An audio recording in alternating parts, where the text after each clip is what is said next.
വണക്കം. ഇന്ന് തയ്യലിൻ്റെ ടിപ്സുകളാണ് ഇട്ടിരിക്കണേ. എല്ലാവരും നോക്കിയിട്ട് എന്തെങ്കിലും ആവശ്യമുണ്ടെങ്കിൽ ചോദിക്കുക, ഞാൻ കാണിച്ചു തരാം. ഞാൻ ഇന്ന് ചെയ്ത വർക്കൊക്കെയാണ് കാണിച്ചിരിക്കണേ. ഇതിൽ ചെറിയ ചെറിയ ഡൗട്ട് ക്ലിയർ ചെയ്തിട്ടുണ്ട്. എല്ലാവരും നോക്കണം. Thank you. ഇത് ഒരു ഷോളിലിരുന്നാണ് നമ്മൾ ടോപ്പ് ഉണ്ടാക്കണേ. അതിലാകെ ഇത്ര തുണിയേ ഉള്ളൂ, ഒരു 8 ഇഞ്ച് പോലും ഇല്ല സൈഡിൽ. അപ്പോൾ നമ്മൾ 2 ബോർഡർ ഇങ്ങനെ സെൻറ്റർ കൊണ്ടുവന്നിട്ട് ഈ ബോർഡർ തന്നെ നമ്മൾ നടുക്ക് കൊടുത്തിട്ട് വേണം നമുക്ക് ഈ കൈ ഉണ്ടാക്കേണ്ടത്. അതെങ്ങനെയെന്ന് കാണിക്കാം.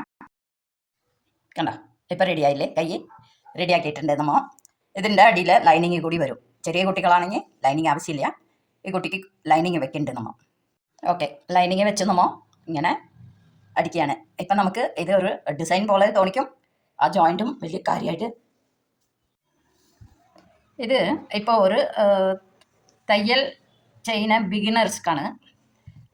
പഠിക്കുന്ന കുട്ടികൾക്ക് എപ്പോഴും ഈ തെറ്റ് വരാറുണ്ട്. ഇതിപ്പോൾ ലൈനിങ് ആണ്. ഇത് കണ്ടില്ലേ, രണ്ടും കൈയാണ്. ലൈനിങ് ഞാൻ ഔട്ട്ലൈൻ അടിച്ച് വെച്ചിരിക്കുക. കണ്ട, ഇപ്പോൾ ഇതാണ് നല്ല ഭാഗം. ഇങ്ങനെ ഞാനിതിപ്പോൾ കുഴിച്ച് വെട്ടിയിട്ടില്ല. കണ്ട, കുഴിച്ച് വെട്ടിയിട്ടില്ല.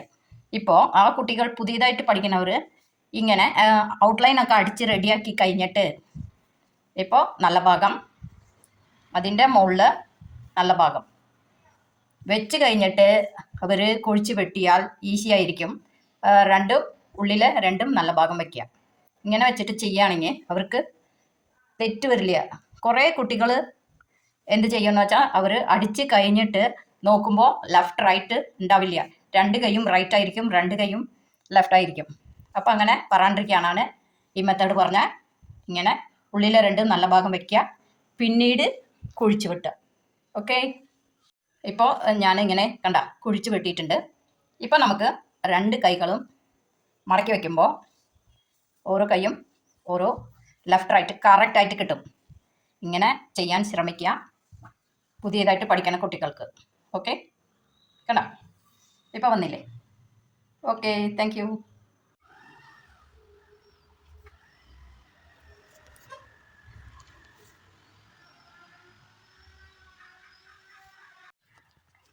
ഇത് ഒരു ടിപ്സാണ്. ഇപ്പോൾ നമ്മൾ ഒരു ബ്ലൗസ് തയ്ച്ച് കഴിഞ്ഞാൽ ഉടനെ പുതിയ തുണികൾ അയൺ ചെയ്തിട്ട് വേണം നമുക്ക് കസ്റ്റമർക്ക് കൊടുക്കാൻ. ഇതിൽ ഒരു നല്ലൊരു കാര്യം പറയാം. ഈ ഹെമ്മിങ് കണ്ടോ, ഹെമ്മിങ് ഇങ്ങനെ ചെയ്ത് കഴിഞ്ഞിട്ട് നമുക്കിത് അയൺ ചെയ്യുമ്പോൾ ഇതിങ്ങനെ തിരിക്കുക. തിരിച്ചിട്ട് ഈ ക്രോസ് പീസ് വെച്ച ഭാഗത്തുണ്ടല്ലോ, വെള്ളം തൊട്ട് നനയ്ക്കുക. വെള്ളം തൊട്ടിട്ട് ഇങ്ങനെ നനച്ച് വരിക. പിന്നെ ഈ ക്രോസ് പീസ് അങ്ങനെ ഒന്ന് അമർത്തി തേക്കുക. അപ്പോൾ നിങ്ങൾക്ക് കാണുമ്പോൾ നല്ല ലുക്കായിരിക്കും.